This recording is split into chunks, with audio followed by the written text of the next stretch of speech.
This old guy DIY video has to do with the technique that I use to replace the rope on flag poles.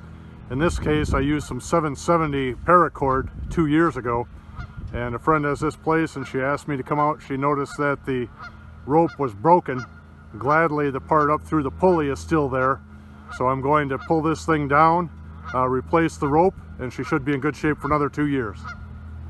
So I start by just undoing the knot down here and bringing the flag down, and I'll take the flag off of the clips to start this business.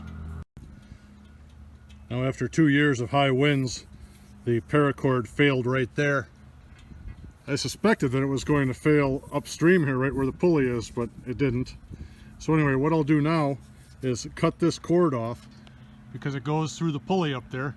I will use duct tape to attach it to the replacement piece, and then by applying very little tension, I'll be able to pull that new piece of paracord through and be ready to put clips back on and rehang this flag. Now I cut the old cord off, that's this darker one, and I'm using this lighter cord as a replacement.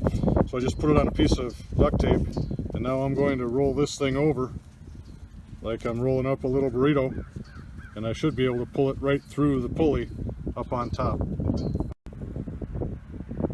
Now I uncoiled a bunch of rope here on the ground, so when I pull it through the pulley there's no tension on it. I don't want that duct tape to pull apart, or I'm going to have to come down here with a big ladder. And this is the product that I've been using. As I said, in southern Michigan, winds up to 70 miles an hour. It lasted about 2 years before it failed. The cord went through the pulley beautifully, so now I have the new cord in place. It's just a matter of putting these little links on there that I use for holding the flag in place. So I'll put the links on the new piece, use a flame to seal the end, and we should be back in action.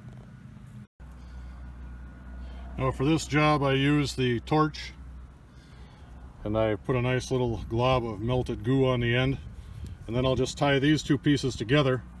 I pull on the cord so the knot is up there at the pulley, then I'll mount my two links that will hold the flag, and then I pull the knot back down here to the ground, and I can tie the flag to the post, and everything is good. The new rope for the flagpole is up. There was no need for a ladder. I'll call this one a success. I hope this technique helped you. If so, please subscribe, and I hope you have a great day.